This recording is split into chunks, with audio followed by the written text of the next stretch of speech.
토머스 굿윈의 기독론적인 타락전 예정설. 하나님은 우리의 구원보다 더 고귀한 목적들을 먼저 정하셨다. 토머스 굿윈. 인간의 회복이 성경 도처에서 그리스도께서 육체를 취하신 것의 목적으로 선언되고 있다. 존 오웬. 모든 신학자와 마찬가지로 토머스 굿윈도 어떤 교리에 대해서는 다른 교리보다 더 상세히 설명했고, 그리하여 그의 작품 속에서 더욱 두드러진 한 가지 주제는 논란이 매우 큰 선택교리다. 굿윈은 통상적으로 타락전 예정설을 견지한 것으로 믿어진다. 그러나 마이클 호트는 굿윈은 타락 후 예정설을 지지한 칼빈주의자였다고 주장한다. 하지만 호트는 사실 자신의 주장을 지지하는 근거로 굿윈이 그의 작품들에서 확실히 반대 입장, 즉 타락전 예정설 입장을 취하고 있는 부분을 제시한다. 칼 트루먼은 오웬의 타락 후 예정설과 굿윈의 매우 단호한 타락전 예정설을 대조시키는데 이것이 진실에 더 가깝다. 이번 장은 굿윈의 선택 교리를 전문적인 수로를 되도록 사용하지 않고 검토할 것이다. 독자는 특히 굿윈은 이 문제에 대해 칼빈과 같은 다른 학자들만큼 반드시 분명하게 말하지는 않았기 때문에 타락 후 예정 및 타락전 예정 문제를 단순하게 설명할 수 있다고 주장하는 것에 놀랄지 모르겠다. 하지만 이 주제에 대해 2차 문헌이 충분히 존재하므로 흥미있는 연구자는 전문적인 설명을 추구하는 것이 가능하다. 물론 모든 학자가 문제의 이 논쟁을 충분히 이해한 것은 아니고 우리 판단으로는 최소한 웨스트민스터 총회의 표준 문서들, 특히 웨스트민스터 신앙 고백은 어느 한편에 서서 이 문제를 결정하지 않는다. 굿윈은 교회를 자신과 연합시키는 신인이신 예수 그리스도의 영광을 염두에 두고 기독론적인 타락전 예정설을 전개한 것으로 가장 잘 묘사될 수 있다. 이번 장은 굿윈이 타락전 예정 지지자였다는 것을 보여주면서 또한 굿윈이 왜 타락전 예정설 지지자였는지를 검토할 것인데, 그렇게 하면 그의 기독론의 참된 핵심 속으로 들어가 기독론적인 타락전 예정설이라는 말을 납득할 수 있게 될 것이다. 이제 굿윈의 에베소서 1장 4-5절에 대한 주석을 살펴보고 이어서 그의 방대한 선택 관련 작품 속에서 발견되는 작전 순서에 대한 그의 견해를 설명할 것이다. 그리고 선택의 목적이나 결말, 즉 예수 그리스도를 통해 삼위 하나님과의 연합을 다루는 부분이 이어질 것이다. 선택. 굿윈에 따르면 에베소 1장 4절은 성경 전체에서 몇 마디 되지 않은 말씀으로 가장 큰 논란을 불러일으킨 본문이다. 이런 이유로 굿윈은 심지어는 개혁파 신학자 진영에서도 선택 교리를 가장 잘 이해하는 법에 있어서 엄밀하게 세부적으로 불일치가 있다는 것을 염두에 두고 개혁파 선택 교리에 대해 매우 상세한 변증을 제공한다. 학론파나 알미니우스주의자를 염두에 두고 굿윈은 그들의 이름을 명시적으로 언급하지는 않지만 어떤 이들은 하나님의 개인들에 대한 선택이 개인들이 오직 믿음으로 그리스도 안에 있기 때문에 믿음을 예지하는 것에 기초가 두어져 있다고 이해했다고 지적한다. 그 뒤는 이것이 바울이 의도하는 의미였다면 하나님은 개인들이 아니라 은혜를 선택한 것이 되고 말 것이라고 주장한다. 그 외에도 이 본문이 증명하는 것처럼 하나님은 개인들을 선택하신 것은 그들이 거룩하고 흠이 없기 때문이 아니라 거룩하고 흠이 없는 자가 될 수 있도록 하기 위함에서였다. 나아가 굿윈은 믿음이 성화의 한 부분으로 간주될 수 있다고 봤다. 개혁파 신학자들이 이 본문에 다양하게 접근하는 것을 보여주면서 굿윈은 우리의 신학자들이 제시하는 한 견해, 곧 사람들은 그리스도 안에서가 아니라 그리스도 안에서 존재하도록 택함을 받은 것으로 보는 견해, 즉 그리스도 안에서 택함 받은 것을 그들의 구원이 아니라 단지 그들의 성화의 영원한 성결 조건으로 말하는 견해를 묘사한다. 이렇게 설명하는 자들은 그리스도 안에서를 이어지는 말씀인 우리로 사랑 안에서 그 앞에 거룩하고 흠이 없게 하시려고와 연결시킨다. 굿윈을 크게 존경하는 폴 베인스도 자신의 에베소서 주석에서 이 설명자들 속에 이런 관점이 나타난다고 지적한다. 어떤 이들은 이것을 그리스도 안에서 이루어진 선택 행위를 가리키는 것으로 보지 않고 결국은 다음과 같은 의미로 본다. 곧 하나님이 그리스도 안에서 우리를 택하셨고 그래서 우리는 거룩해야 한다. 다시 말해 하나님이 우리를 택하셨기 때문에 우리는 그리스도 안에서 거룩해야 한다. 굿인과 마찬가지로 베인스도 이 견해를 거부한다. 굿인의 생각에 따르면 비록 이 견해를 크게 추천할 만한 것이 있기는 해도 그것이 사도의 사상 전체를 포괄하는 것은 아니다. 첫째, 이 본문은 단순히 그리스도 안에서 존재하도록이라고 말하지 않고 단순히 그리스도 안에서라고 말하며 그러므로 존재하도록이라는 말을 집어넣어야 할 하등의 이유가 없다. 둘째, 그리스도 안에서라는 말은 창세 전에와 가장 자연스럽게 연결되고 이것은 선택이 그리스도 안에서 영원 전에 일어났음을 보여준다. 따라서 굿윈은 자신이 좋아하는 개신교 스콜라주의 신학자 가운데 하나인 지롤라모 젠키가 하나님이 그리스도 안에서 행하시는 것과 하나님이 그리스도를 통해 행하시는 것을 구분하는 것을 언급한다. 그리스도 안에서 이루어지는 하나님의 행위는 창세전에 성부와 성자 간에 이루어진 선택에 대해 하나님의 내재적 행위와 관련되어 있다. 그리스도를 통해라는 말은 하나님이 자기 백성들을 위해 그리스도로 말미암아 행하시는 시간적 행위를 의미한다. 굿윈은 이렇게 말한다. 따라서 하나님은 그리스도를 통해 성량하고 그리스도를 통해 의롭게 하시며 그리스도를 통해 구원하신다. 하지만 하나님은 그리스도 안에서 선택하신다. 성자가 아직 신인으로 성육신하기 전인 영원한 과거의 그리스도 안에서 존재한다는 개념은 다수의 기독론적인 질문들을 일으키는데 이 질문들의 굿위는 조심스럽게 대답한다. 먼저 말하자면 그리스도는 선택의 원인이 아니었다. 선택의 주도권은 성부에게 있었다. 그리스도는 자신이 예정되신 분이었기 때문에 예정하실 수 없었다. 굿위는 중보자로서 그리스도는 한 인간과 똑같이 선택받은 것은 아니었다고 지적한다. 이 개념을 설명하기 위해 굿위는 그리스도와 함께 택함받은 것과 그리스도 안에서 택함받은 것 사이의 구분을 주장한다. 택함받은 자는 그리스도께서 택함받으신 것과 동시에 그리스도와 함께 택함받았다. 택함받은 자는 또한 그들의 대표 머리이신 그리스도 안에서 택함받았다. 따라서 그리스도는 자기 백성들을 위해 죽으셨을 뿐만 아니라 자기 백성들을 위해 택함받으셨다는 점에서 공공인간, 곧 공적 인간이다. 이것은 중요한 질문을 일으킨다. 그리스도는 성육신 이전에도 공적 인간 또는 대표 머리로서 행하실 수 있을까? 굿위는 일부 신학자들은 그리스도께서 자신의 죽음과 부활 사건에서 공적 인간으로 행하셨다는 데 동조한다는 것을 인정한다. 하지만 그들은 선택 행위에 있어서는 그리스도께서 그때는 신인으로 존재하지 않으셨는데 어떻게 공적 인간으로 간주될 수 있겠느냐고 말한다. 굿위는 이에 대해 다음과 같이 답변한다. 첫째, 성자는 영원 속에서 성부와 함께 계셨고 자신이 신인으로서 선택될 것을 알고 계셨다. 둘째, 성육신에 대한 지식이 포함된 선택의 대상으로서 성자는 영원 속에서 택함받은 자의 머리로서 공적 인간이 되셨다. 이것은 신자들이 영원 속에서 택함받았을 때 반드시 일어났어야 했다. 따라서 잠언 8장 23절 만세 전부터 태초부터 땅이 생기기 전부터 내가 세움을 받았나니를 언급하면서 굿위는 이 말씀에 따르면 성부는 성자를 태초부터 자신 앞에서 시인의 인격을 지니고 유지하도록 지정하거나 세우셨고 성자를 그렇게 일컬으셨다고 주장한다. 성자는 택함을 받은 자의 머리로서 중보 사역을 수행할 것을 약속하셨고 이 점에서 선택의 머리가 되신다. 우리는 시간 순서로 보면 그리스도와 함께 택함을 받지만 논리적인 순서로는 택함이 먼저 있었다. 선택의 태내에는 머리이신 그리스도가 먼저 오셨고 다음에 지체들이 왔다. 이런 이유로 바울은 그리스도를 마다들로 묘사하는데 이 지칭은 특별히 선택에서 자기 백성들의 머리로 행하시는 신인이신 그리스도에게 붙여진 것이다.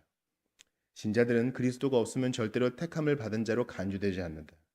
마찬가지로 둘째 인격으로서 성자는 사람이 되시는 한 행위로 말미암아 또는 공적 인간으로서의 존재하게 되는 또 다른 행위로 말미암아 택하심을 받은 것이 아니라 신인으로 택하심을 받았기 때문에 택함을 받은 자의 머리이신 신인으로 반드시 택하심을 받은 것이다. 그리스도께서 하나님의 백성들의 머리로 세워지는 선택은 언약을 배경으로 일어나고 굿윈의 견해에 따르면 이것은 두 당사자 간의 조건에 따른 협약이다. 성자는 하나님의 백성들 속에서 하나님이 그들에게 요구하신 모든 조건을 성취하기 위해 즉 그들이 거룩하고 흠이 없는 존재가 되도록 하려고 언약의 머리가 되는 데 동의하셨다. 성자는 하나님의 백성들을 영원 전부터 대표하고 따라서 모든 영적 복은 그때 택함을 받은 자에게 사실상 주어진다. 즉 그들은 실제로 창세 전에 이 복을 받았다. 이런 이유로 택함을 받은 자의 구원은 단순히 하나님의 사랑 때문에 그리고 또한 하나님이 우리를 그리스도 안에서 사랑하셨기 때문에 선택할 때 주어진 확실한 긴초에 근거하고 따라서 지금 우리는 그리스도 자신과 영원토록 똑같은 혜택을 누리고 우리 인간들은 신비적으로 그리스도의 존재와 하나가 된다. 진정으로 우리는 그리스도 안에서 택함 받고 그러므로 그리스도 자신과 똑같이 확실한 상태 속에 있다. 예정 에베소 1장 5절. 에베소 1장 5절은 선택 주제를 계속 언급하는데 그것을 다른 말, 곧 예정이라는 말로 언급한다. 굿인의 생각에 따르면 이 두 용어는 엄밀하게 동의어는 아니다. 두 용어 간의 차이는 작정 순서를 설명하는 데 필수적인 배경을 제공한다. 굿윈은 선택하는 것 같은 덩어리에서 선별하고 골라내는 것을 의미하지만 예정하는 것은 어떤 결말을 미리 정하는 것을 염두에 두고 있다고 주장한다. 폴 베인스도 두 용어 간의 차이를 가정한다. 베인스에 따르면 예정은 수단을 통해 목적에 이르는 작정을 함축한다. 선택은 목적을 포함하지만 예정은 수단을 염두에 두고 있다. 베이스는 또한 선택은 하나님의 뜻을 가리키지만 예정은 하나님의 이해, 즉 자신의 뜻을 이루는 법에 대한 이해를 암시한다. 굿윈은 확실히 베인스의 작품을 염두에 두고 있는 것으로 보인다. 굿윈은 종종 경건한 베인스라고 말하고 사소한 차이점은 있지만 일반적으로 베인스의 논증의 기본 노선을 따른다. 선택은 목적에 대한 작정이지만 굿윈의 견해에 따르면 선택은 주로 같은 계층과 조건을 가진 다른 사람들에게서 어떤 사람들을 특별하고 각별한 사랑으로 밖으로 뽑아내는 것을 가리킨다. 따라서 선택에 있어서 하나님은 어떤 사람들은 다른 사람들보다 더 선호하신다. 선택은 택함을 받은 자로 선택되는 사람들의 집단, terminus 어꾸어 출발점을 가리키지만 예정은 택함을 받은 자에게 정해지는 지위, 도달점을 가리킨다. 선택에 있어서 신자들은 본질상 분리된 존재로 간주되지 않는다. 대신 택함을 받은 자는 하나님의 최초의 선택 행위에서 집단적으로 그리스도 안에 있는 것으로 간주된다. 예정은 하나님이 택함을 받은 자를 이끄시는 것을 의미하는 목적으로서 자기 안에서 영광스러운 행복을 누리도록 신자들을 정하시는 두 번째 행위를 의미한다. 이 목적 가운데 하나가 에베소 1장 5절이 말하는 것처럼 양자다. 그리스도 안에 있는 것 선택은 필수적으로 그리스도를 통해 오는 유익들을 받기 위한 배경, 예정을 제공한다. 여기서 분명히 해야 할 것은 굿윈과 개혁파 정통 선배 및 동료 신학자들이 주장한 다양한 타락 전후 예정 견해들을 이해하는 데 있어서 이 구분의 중요성이다. 또 다른 기독론적인 문제가 굿윈의 타락 전 예정설의 또 하나의 배경을 제공하는 것을 보여준다. 굿윈은 영원한 배경 속에 계시는 그리스도, 곧 인간 본성을 취하기 이전의 성자를 언급한다. 굿윈은 이 그리스도를 언급하는 것은 자신이 하나님의 백성들의 머리로서 행하게 된 영원한 구속 언약의 조건에 따라 성자께서 화목의 목적을 이루시기 위해 육체를 취하시기 때문이다.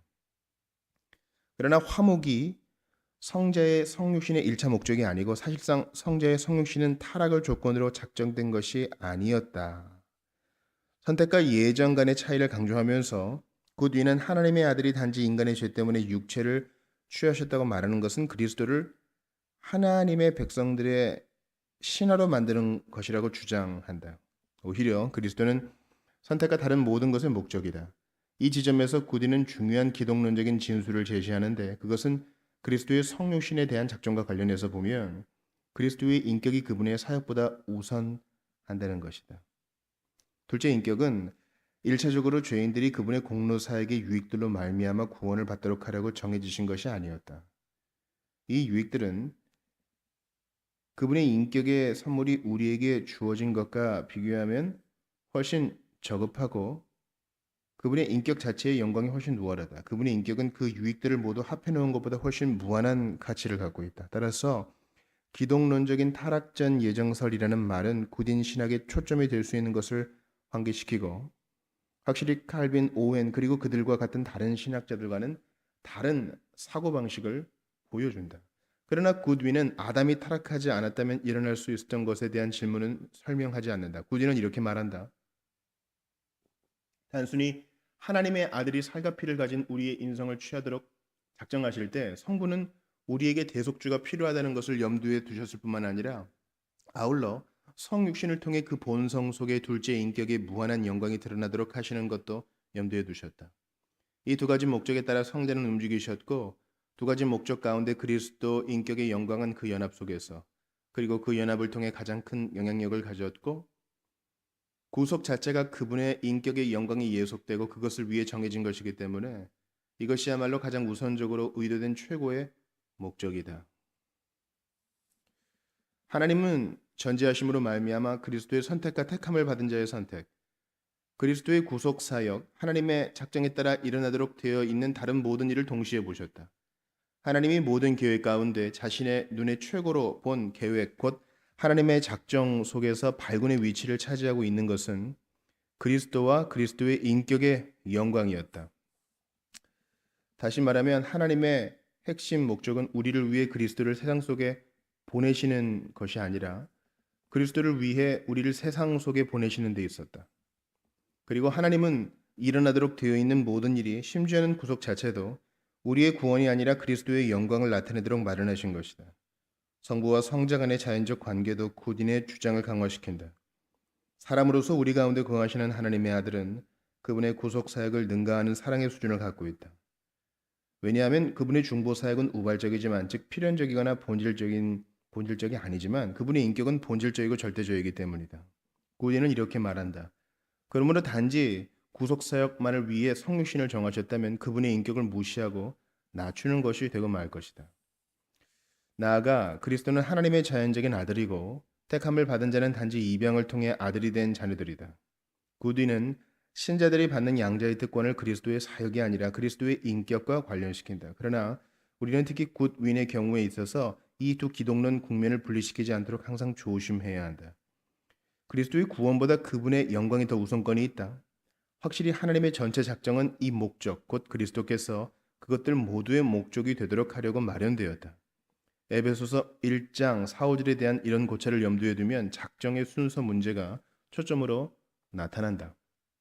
작정의 순서, 타락 후 타락 전 논쟁은 목적에 대한 수단 문제와 관련되어 있었다는 호튼의 주장과 달리 실제 논쟁은 작정의 논리적 순서에 대해 진행되었다. 굿윈은 목적과 수단 간의 구별을 일반적으로 인정된 사실로 받아들인다.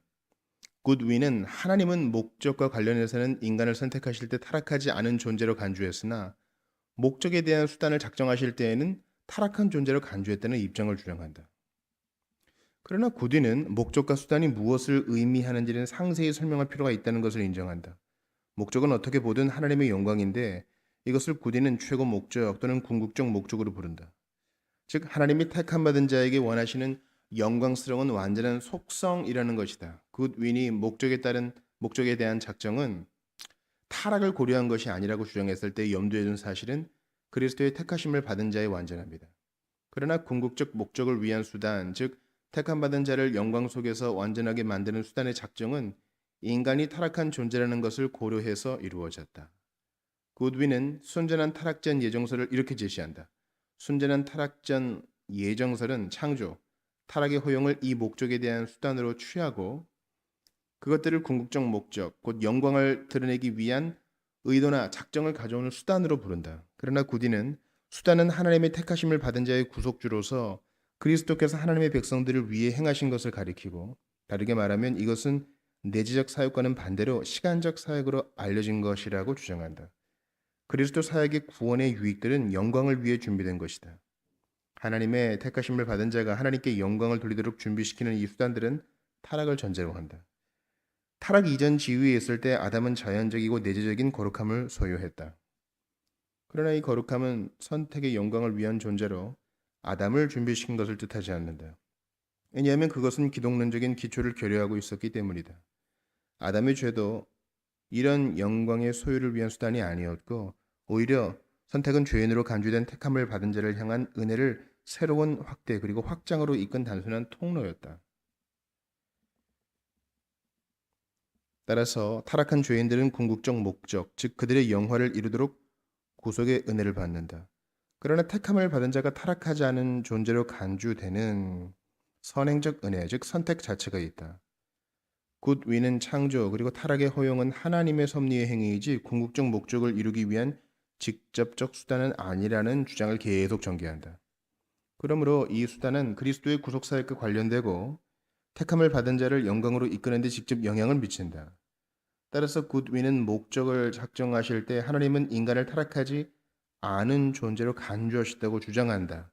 굿위는 독일의 개혁파 정통 신학자인 아만두스 폴라누스를 인용한다. 하나님은 선택의 작정을 하실 때 택함받은 자들을 자신이 그들을 예정하신 목적으로 보셨고 또는 간주하셨고 따라서 사람들을 그들 속에 있는 각자의 특성을 전혀 고려하지 않고 절대의 공통적인 존재로 보셨다. 그러나 우리가 목적으로 이끄는 수단을 고려한다면 하나님이 사람들을 그들의 정직한 상태, 타락 이전이 아니라 스스로 그리고 본질상 타락하고 그리하여 그들 자신의 하자로 말미암아 영원한 죽음 속에 곤두박질 치는 모습으로 봤다. 문제는 선택이 수단과 관련되어 있는지가 아니라고 굿위는 지적한다. 오히려 논쟁은 목적과 수단과 관련된 하나님의 작정이 인간을 전체적으로 타락 이전에 창조성 집단, 즉 자체로 창조되어야 할 잠재적인 인간으로 간주했는지 아니면 인간 집단을 먼저 죄로 말미암아 타락한 인간 집단으로 간주했는지에 있었다. 굿위는 다양한 저술가들의 작품을 읽고 많은 이들이 둘은 서로 양립하지 않는 것으로 판단한다는 것을 인정한다. 굿위는 하나님은 두 상태를 동시에 봤기 때문에 시간 속에서 어느 한쪽이 먼저고 다른 한쪽은 나중이라는 것이 없었다고 주장한다. 둘을 양립시키려고 하는 것에 대해 굿위는 이렇게 설명한다. 자신의 무한한 지성으로 모든 것을 자기 앞에 두고 보시는 하나님은 자신의 선택의 의도 속에서 목적을 선택하는 데 있어서는 인간을 타락하지 않은 존재로 간주했지만 이 목적을 이루기 위한 수단을 선택하는 데 있어서는 인간을 타락한 존재로 간주했고 둘 다 작정하셨으며 이 둘은 하나님의 신적 의지의 동일한 결정 속에 들어있다. 다양한 견해를 조화시키려는 저명한 학자들이 덜어 있었기 때문에 타락한 인간이 예정의 대상이었는지 아니면 타락하지 않은 인간이 예정의 대상이었는지의 문제는 이 논쟁의 정통한 그들 속에 매우 잘 알려져 있었을 것이다. 목적과 수단이 하나님의 마음속에 동시에 들어 있었다. 목적과 수단은 선후가 없었다. 그럼에도 굿위는 신적 지성과 의지 속에서 인간을 타락하지 않은 존재로 간주하는 목적에 대한 작정은 최초의 출발점이라고 주장한다. 굿위는 독일의 개혁파 스콜라주의 신학자인 바르톨로메우스 케크르만이 택함받은 자에 대한 작정이 이중의 고려 안에 이루어진다고 비슷하게 주장하는 것을 인용한다. 첫째, 목적, 영생과 관련해서 말한다면 타락은 영생의 수단이 아니라 장애물이므로 필연적인 것이 아니다. 둘째, 택함받은 자에 대한 작정은 하나님이 수단으로 예견하신 인간의 타락과 관련해서 이해될 수 있다.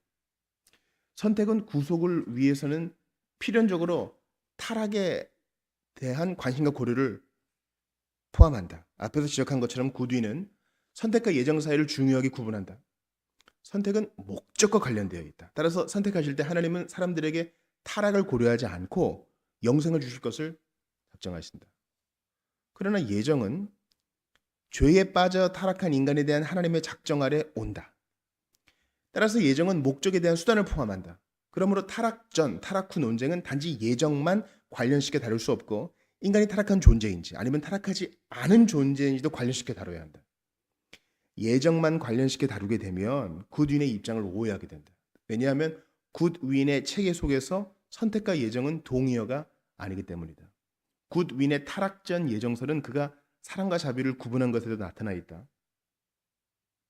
하나님은 피조물에게 사랑을 보여주실 때 타락을 고려하지 않고 아직 타락하지 않은 순수한 집단 속에서 그렇게 하신다. 사랑은 필연적으로 자비를 앞선다.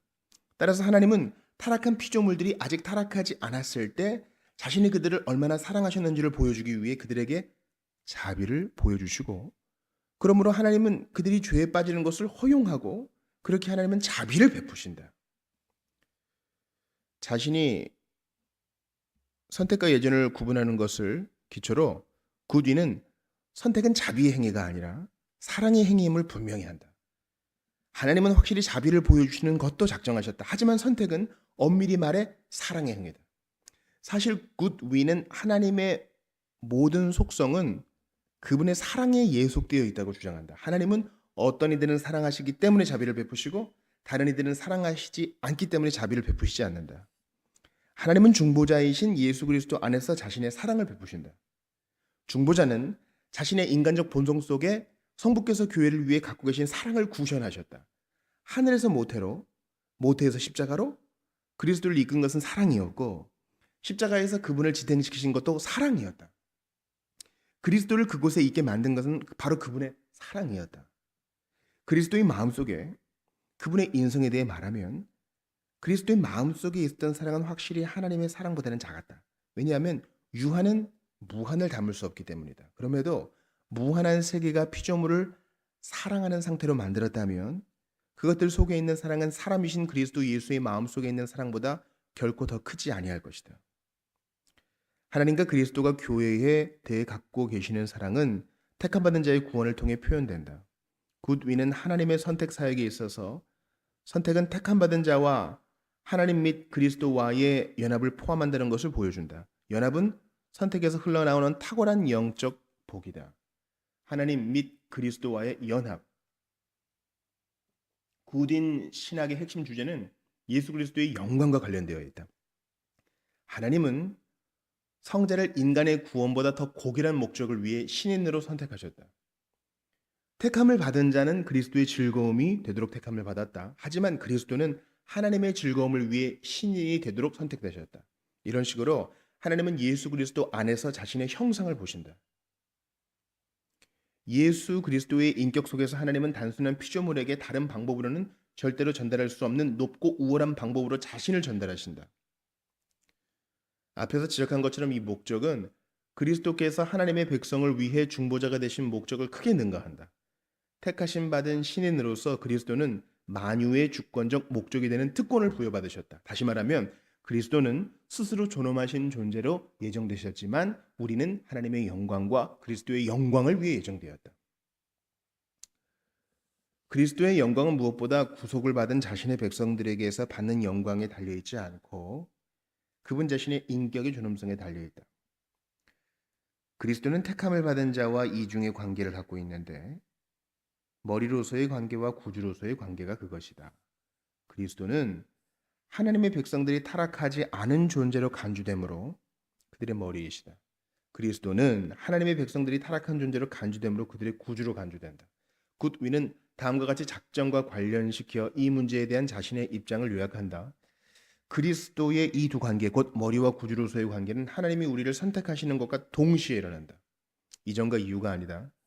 우리의 이해에 대한 한 시간 속에서 이루어지는 것도 아니고 하나님의 작정은 이전이나 이후에 다른 작정이 없기 때문이다. 순서가 있는 것도 아니다. 왜냐하면 그리스도는 그의 지체, 곧 그의 몸이 있어야만 우리의 머리가 되실 수 있었기 때문이다. 따라서 다른 한쪽 관계, 곧 구속주가 되시는 것도 마찬가지다.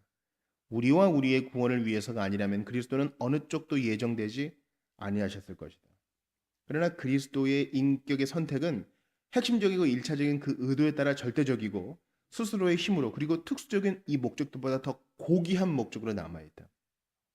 다시 한번 구디는 그리스도의 인격의 영광이 피조물의 목적에서 두드러진 위치를 차지한다는 것을 분명히 한다. 그러나 택함을 받은 자 입장에서 말한다면 선택의 핵심 목적은 하나님이 신자들을 자신과의 초자연적 연합과 자신의 전달을 위해 선택하신 것이다. 신자들의 목적은 삼위 하나님과의 연합이다. 굿윈도 다음과 같은 금원을 언급한다. 시행에서 마지막인 것이 의도에서는 최초다.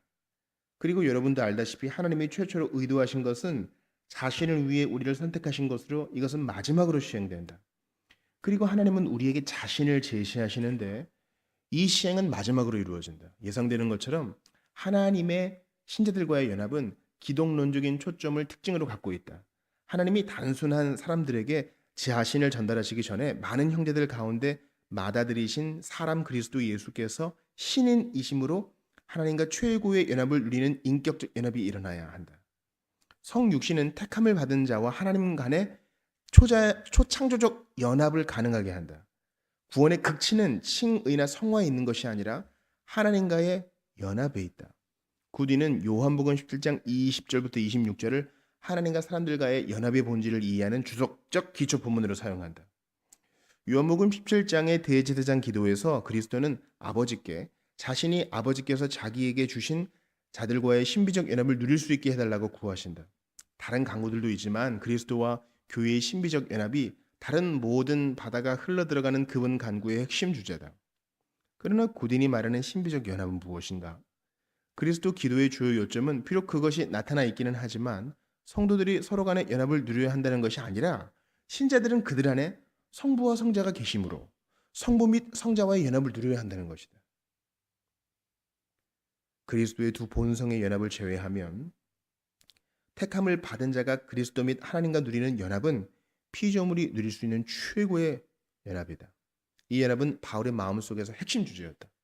그리스도를 얻고 그 안에서 발견되려 함이니. 굿윈은 그리스도와의 연합과 구원의 다른 유익들을 대조시킴으로써 그리스도와의 연합의 우선성을 이렇게 증명한다. 구속과 제사함을 등을 위해 기도하라.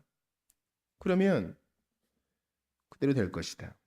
왜냐하면 여러분은 그것을 필요로 하기 때문이다. 죄인들은 죄로 말미암아 무거운 짐을 짊어지고 있을 때 말씀에 따라 성령으로 말미암아 첫 번째로 그들에게 제기되고 그들 앞에 두어지는 것이 바로 이것이다. 하지만 나는 여러분 뒤에 멀리 떨어져 있고 처음에 우리의 생각에는 숨겨져 있는 어떤 것이 있다고 말하는 바인데 그것은 그리스도 및 하나님과의 연합이다. 그것을 가장 크게 누리는 것은 죄가 완전히 사라질 때인 다른 세상에서 일어날 것이다. 굿윈의 신학은 그리스도 및 하나님과의 연합의 종말론적 우선성을 명확히 한다. 굿윈은 자신의 작품들에서 분명히 하는 것처럼 칭의나 성화를 경시하지 않는다. 그리스도를 통한 하나님 자신의 초자연적 전달이 그리스도 안에서의 선택의 열매로 신자들이 받은 가장 크고 영광스러운 영적 복이라는 굿윈의 생각은 의심할 여지가 전혀 없다. 결론. 하나님의 작정 순서에 대한 토마스 굿윈의 견해는 기독론적인 타락전 예정설로 가장 잘 이해된다. 굿윈은 당시에 어느 영국의 동료 신학자들보다 신인이신 예수 그리스도의 영광에 깊은 관심을 갖고 있었다.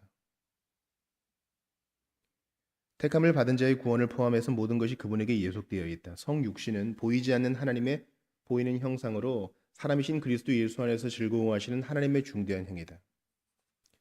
굿윈은 그리스도의 성육신은 그분의 죽음 및 부활보다 그분에게 더 큰 영광을 제공했다고 말할 정도였다. 선택과 예정에 대해 말한다면 굿윈은 이 두 용어를 중요하게 구분한다. 하나님이 개인들을 그들의 머리이신 그리스도 안에서 선택하신 것은 타락전 작정 순수의 기초를 두고 있다. 즉 그들은 타락하지 않은 존재로 선택을 받는다. 그러나 예정은 목적에 대한 수단, 소위 그리스도의 중보의 시간적 행위를 염두에 두고 있고 따라서 개인들은 그들의 구주인 그리스도 안에서 타락한 자들로 간주된다. 인간 중심적인 관점에서 말하면 하나님 작정의 텔로스 곧 목적은 택함을 받은 자와 하나님 및 그리스도와의 연합이고 이 연합은 하늘에서 완성된다. 시행에 있어서 마지막이 되는 것이 의도에 있어서는 처음이고 따라서 하나님 및 그리스도와의 연합은 택함을 받은 자에게 부여된 고귀한 복으로 불릴 수 있다. 요약하면 굿윈의 다음 말은 이번 장의 기본 주장을 적절히 표현하고 있다. 그리스도의 공로를 하나님을 위한 어떤 동기로 간주하는 경우는 별로 없었다. 그리스도의 공로는 오직 그리스도의 영광을 위한 수단으로서 행해진 행위였고 따라서 그분 인격의 영광보다 훨씬 힘이 약했고 하나님의 사역이 하나님 자신을 위한 것인 것처럼 그리스도를 위한 것이다. 그러므로 우리가 지금 말할 수 있는 관심사 속에서 어쨌든 동기로 불릴 수 있는 것은 오직 그분 인격의 영광이었다. 스코틀랜드의 신학자 로버트 레이턴은 일부 식자들이 주제넘게 신적 작정의 순서에 대해 말한 사실을 비판했지만 확실히 토마스 굿윈의 경우에는 보다 존중할 만한 것이 작용하고 있었다. 그리스도의 영광이 타락전 예정설이라는 자신의 특수한 체계를 주장하는 것에 배후에 큰 동기로 놓여 있었다. 우리가 굿윈에게 동조하든 안 하든 간에 굿윈이 그리스도의 인격의 영광과 택함을 받은 자가 창조주 및 구속주와 연합 속에 들어가게 하는 하나님의 주권적 행위를 강조하려는 그의 욕구에 대해서는 흠을 잡기가 거의 어렵다.